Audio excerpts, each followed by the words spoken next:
Welcome to electronic vocational. ਅੱਜ ਆਪਾਂ topic ਕਰਾਂਗੇ ਪੀਐਨ ਜੰਕਸ਼ਨ ਡਾਇਓਡ।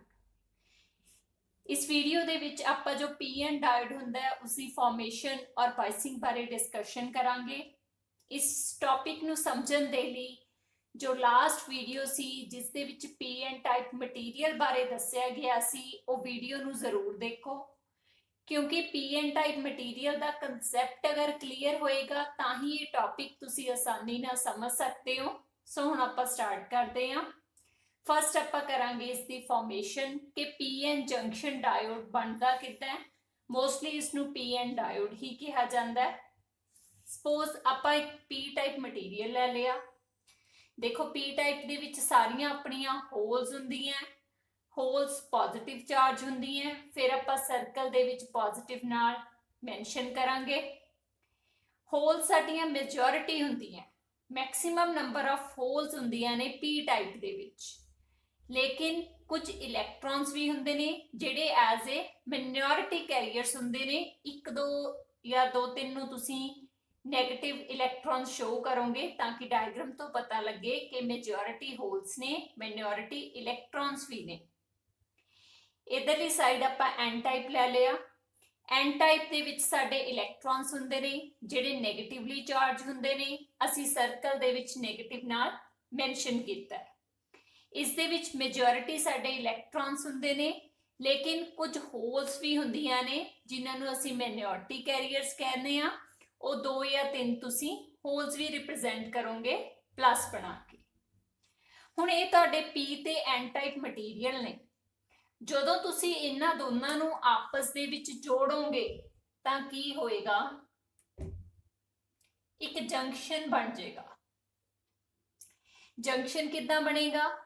ਐਨ ਟਾਈਪ ਤੋਂ ਜਿਹੜੇ ਇਲੈਕਟ੍ਰੋਨਸ ਨੇ ਨਾ ਉਹ ਮੂਵ ਕਰਕੇ ਪੀ ਟਾਈਪ ਆ ਜਾਣਗੇ। ਪੀ ਟਾਈਪ ਤੋਂ ਜਿਹੜੇ ਹੋਲਸ ਨੇ ਉਹ ਮੂਵ ਕਰਕੇ ਐਨ ਵਾਲੀ ਸਾਈਡ ਚਲੇ ਜਾਣਗੇ। ਇਟ ਮੀਨਸ ਪੀ ਵਾਲੀ ਸਾਈਡ ਤੇ ਨੈਗੇਟਿਵ ਆਇਨਸ ਬਣ ਗਏ, ਐਨ ਵਾਲੀ ਸਾਈਡ ਤੇ ਪੋਜ਼ਿਟਿਵ ਆਇਨਸ ਬਣ ਗਏ। ਜਦੋਂ ਇਹ ਆਇਨਸ ਕ੍ਰੀਏਟ ਹੋ ਗਏ, ਭਾਵ ਜਦੋਂ ਇਹ ਪੋਟੈਂਸ਼ੀਅਲ ਬੈਰੀਅਰ ਇੱਥੇ ਬਣ ਗਿਆ ਤਾਂ ਇੱਥੇ ਇੱਕ ਲੇਅਰ ਬਣ ਜਾਏਗੀ। ਜਦੋਂ ਅਸੀਂ ਪੀ ਔਰ ਐਨ ਨੂੰ ਜੋੜਾਂਗੇ ਤਾਂ ਇਲੈਕਟ੍ਰੋਨਸ ਔਰ ਹੋਲਸ ਦੀ ਮੂਵਮੈਂਟ ਚੱਲਦੀ ਰਹੇਗੀ। ਇਕੁਇਲਿਬ੍ਰੀਅਮ ਤੋਂ ਬਾਅਦ ਇਹ ਮੂਵਮੈਂਟ ਬੰਦ ਹੋ ਜਾਏਗੀ। ਉਦੋਂ ਆਇਨਸ ਬਣ ਜਾਣਗੇ, ਇੱਕ ਸਾਈਡ ਨੈਗੇਟਿਵ ਇੱਕ ਸਾਈਡ ਪੋਜ਼ਿਟਿਵ, ਭਾਵ ਇੱਥੇ ਪੋਟੈਂਸ਼ੀਅਲ ਬੈਰੀਅਰ ਵੋਲਟੇਜ ਬਣ ਜਾਏਗੀ। ਉਸ ਤੋਂ ਬਾਅਦ ਕੋਈ ਵੀ ਮੂਵਮੈਂਟ ਨਹੀਂ ਹੋਏਗੀ। ਹੁਣ ਇੱਥੇ ਇੱਕ ਲੇਅਰ ਬਣ ਗਈ। ਇਸ ਲੇਅਰ ਨੂੰ ਕਿਹਾ ਜਾਂਦਾ ਹੈਗਾ, ਜਿਹੜੀ ਇਹ ਲੇਅਰ ਬਣ ਗਈ ਇਸ ਲੇਅਰ ਨੂੰ ਕਿਹਾ ਜਾਂਦਾ ਹੈ ਡਿਪਲੀਸ਼ਨ ਲੇਅਰ। ਇਸ ਨੂੰ ਸਪੇਸ ਚਾਰਜ ਕੈਰੀਅਰ ਵੀ ਕਿਹਾ ਜਾਂਦਾ ਹੈ, ਇਸ ਨੂੰ ਡਿਪਲੀਸ਼ਨ ਰੀਜਨ ਵੀ ਕਿਹਾ ਜਾਂਦਾ ਹੈ, ਲੇਕਿਨ ਸਭ ਤੋਂ ਈਜ਼ੀ ਹੈ ਕਿ ਤੁਸੀਂ ਇਸ ਨੂੰ ਡਿਪਲੀਸ਼ਨ ਲੇਅਰ ਬੋਲੋ। ਹੁਣ ਜਿੰਨਾ ਟਾਈਮ ਇਹ ਲੇਅਰ ਹੈ ਨਾ ਤਾਂ ਕੋਈ ਇਲੈਕਟ੍ਰੋਨ ਮੂਵ ਹੋ ਸਕਦਾ ਦੂਸਰੀ ਸਾਈਡ, ਨਾ ਹੀ ਕੋਈ ਹੋਲ ਹੋ ਸਕਦੀ ਹੈ। ਇਹਦਾ ਮਤਲਬ ਕੋਈ ਵੀ ਕਰੰਟ ਫਲੋ ਨਹੀਂ ਹੋਊਗਾ। ਅਗਰ ਅਸੀਂ ਚਾਹੁੰਦੇ ਹਾਂ ਕਿ ਕਰੰਟ ਫਲੋ ਕਰੇ ਤਾਂ ਇਸ ਲੇਅਰ ਨੂੰ ਸਾਨੂੰ ਖਤਮ ਕਰਨਾ ਪਏਗਾ। ਇਸ ਲੇਅਰ ਨੂੰ ਖਤਮ ਕਰਨ ਦੇ ਲਈ ਸਾਨੂੰ ਐਕਸਟਰਨਲ ਵੋਲਟੇਜ ਦੇਣੀ ਪੈਂਦੀ ਹੈ, ਜਿਹਨੂੰ ਕਿਹਾ ਜਾਂਦਾ ਹੈ ਬਾਇਸਿੰਗ। ਪੀ ਔਰ ਐਨ ਨੂੰ ਜੋੜਤਾ, ਡਿਪਲੀਸ਼ਨ ਲੇਅਰ ਬਣ ਗਈ, ਲੇਕਿਨ ਇਹ ਕੰਡਕਟ ਉਦੋਂ ਕਰੇਗਾ, ਕਰੰਟ ਫਲੋ ਉਦੋਂ ਹੋਏਗਾ ਜਦੋਂ ਇਹ ਡਿਪਲੀਸ਼ਨ ਲੇਅਰ ਨੂੰ ਖਤਮ ਕਰਾਂਗੇ। ਇਸ ਨੂੰ ਖਤਮ ਕਰਨ ਦੇ ਲਈ ਐਕਸਟਰਨਲ ਵੋਲਟੇਜ ਅਪਲਾਈ ਕਰਾਂਗੇ, ਜਿਹਨੂੰ ਕਿਹਾ ਜਾਂਦਾ ਹੈ ਬਾਇਸਿੰਗ। ਬਾਇਸਿੰਗ ਕੀ ਹੁੰਦੀ ਹੈ? ਜਦੋਂ ਅਸੀਂ ਪੀਐਨ ਡਾਇਓਡ ਦੀ ਡਿਪਲੀਸ਼ਨ ਲੇਅਰ ਨੂੰ ਖਤਮ ਕਰਨ ਦੇ ਲਈ ਐਕਸਟਰਨਲ ਵੋਲਟੇਜ ਅਪਲਾਈ ਕਰਦੇ ਹਾਂ, ਉਸ ਨੂੰ ਕਿਹਾ ਜਾਂਦਾ ਹੈ ਬਾਇਸਿੰਗ। ਬਾਇਸਿੰਗ ਦੋ ਤਰ੍ਹਾਂ ਦੀ ਹੁੰਦੀ ਹੈ, ਫਾਰਵਰਡ ਬਾਇਸਿੰਗ ਐਂਡ ਰਿਵਰਸ ਬਾਇਸਿੰਗ। ਸਭ ਤੋਂ ਪਹਿਲਾਂ ਆਪਾਂ ਫਾਰਵਰਡ ਬਾਇਸਿੰਗ ਕਰਦੇ ਹਾਂ। ਜਦੋਂ ਆਪਾਂ ਪੀਐਨ ਡਾਇਓਡ ਦੇ ਕਨੈਕਸ਼ਨ ਫਸਟ ਡਾਇਗਰਾਮ ਦੀ ਤਰ੍ਹਾਂ ਕਰਾਂਗੇ ਤਾਂ ਇਹ ਫਾਰਵਰਡ ਬਾਇਸਿੰਗ ਹੈ, ਭਾਵ ਵੋਲਟੇਜ ਦਾ ਪੋਜ਼ਿਟਿਵ P ਨਾਲ ਕਨੈਕਟ ਕਰ ਦਾਂਗੇ, ਵੋਲਟੇਜ ਦਾ ਨੈਗੇਟਿਵ N ਨਾਲ ਕਨੈਕਟ ਕਰ ਦਾਂਗੇ ਤਾਂ ਇਹਨੂੰ ਕਿਹਾ ਜਾਂਦਾ ਹੈ ਫਾਰਵਰਡ ਬਾਇਸਿੰਗ। P ਸਾਡੇ ਹੋਲਸ ਨੇ ਪੋਜ਼ਿਟਿਵ ਨੇ, N ਸਾਡੇ ਇਲੈਕਟ੍ਰੋਨਸ ਨੇ ਨੈਗੇਟਿਵ ਨੇ। ਯਾਦ ਰੱਖਣ ਦਾ ਤਰੀਕਾ ਹੈ positive with positive, negative with negative. ਜਦੋਂ ਅਸੀਂ ਫਾਰਵਰਡ ਬਾਇਸ ਕਰ ਦਾਂਗੇ ਤਾਂ ਕੀ ਹੋਏਗਾ, ਜਿਹੜੀ ਡਿਪਲੀਸ਼ਨ ਲੇਅਰ ਹੈ ਇਹ ਰਿਡਿਊਸ ਹੋਣ ਲੱਗ ਜਾਏਗੀ। ਹੌਲੀ ਹੌਲੀ ਇਹ ਡਿਪਲੀਸ਼ਨ ਲੇਅਰ ਬਿਲਕੁਲ ਖਤਮ ਹੋ ਜਾਏਗੀ, ਕਰੰਟ ਫਲੋ ਕਰਨਾ ਸ਼ੁਰੂ ਕਰ ਦੇਗਾ, ਕੰਡਕਟ ਕਰਨ ਲੱਗ ਜਾਏਗਾ ਸਾਡਾ ਪੀਐਨ ਡਾਇਓਡ, ਇਹਦੇ ਥਰੂ ਕਰੰਟ ਫਲੋ ਹੋਣ ਲੱਗ ਜਾਏਗਾ।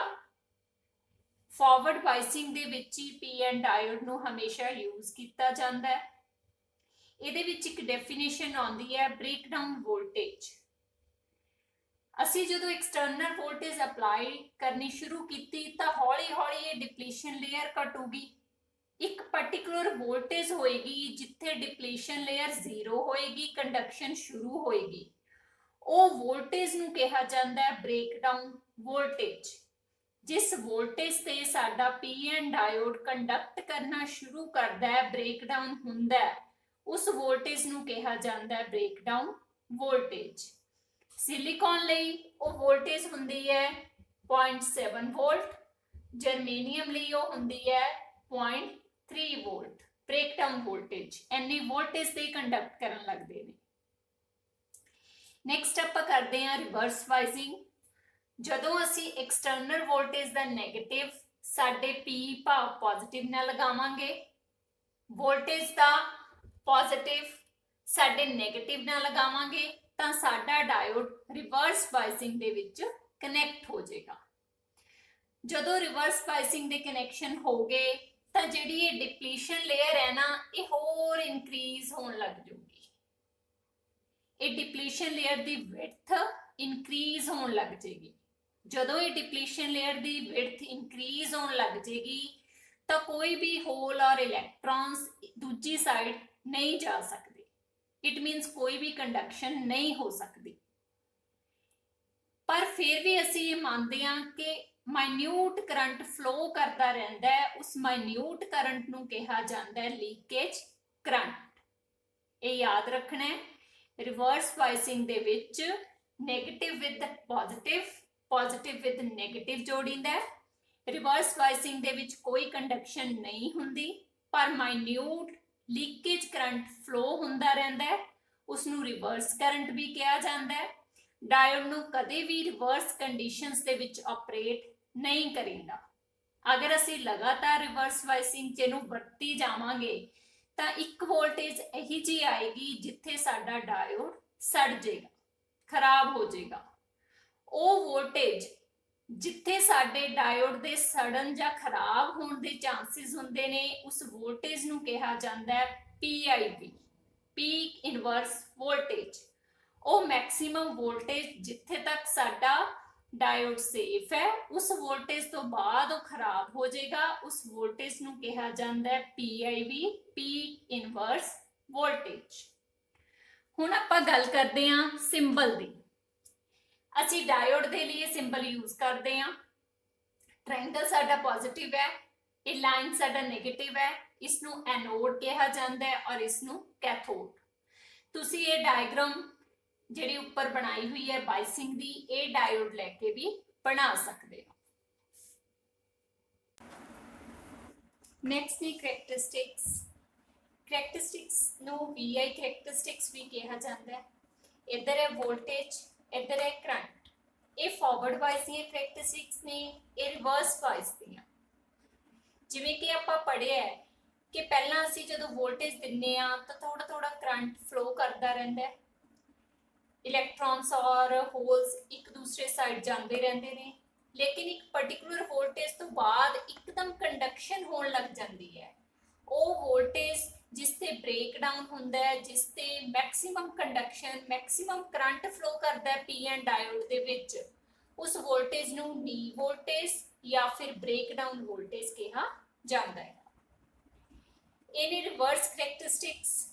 ਰਿਵਰਸ ਦੇ ਵਿੱਚ ਡਾਇਓਡ ਨੂੰ ਕਦੇ ਵੀ ਯੂਜ਼ ਨਹੀਂ ਕੀਤਾ ਜਾਂਦਾ, ਲੇਕਿਨ ਜਦੋਂ ਅਸੀਂ ਕਨੈਕਸ਼ਨ ਕਰਦੇ ਹਾਂ ਤਾਂ ਕੁਝ ਕਰੰਟ फ्लो करता रहता है, डिप्लीशन लेयर की विड्थ काफ़ी होंगी है, वो जिहड़ा लीकेज करंट फ्लो करता रहता है उसनूं आपां ये शो किया हुआ है कि लीकेज करंट फ्लो कर रहा है।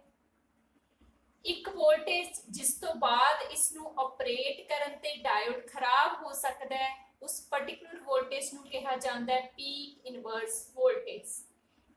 रिवर्स वोल्टेज भी इनू कहा जाता है। इस वोल्टेज तो बाद डायोड खराब हो सकता है। ये मैक्सिमम वोल्टेज है जिथे तक तुहाडा डायोड सेफ है। सो ये सीगियां करैक्टरिस्टिक्स पी एन डायोड दियां।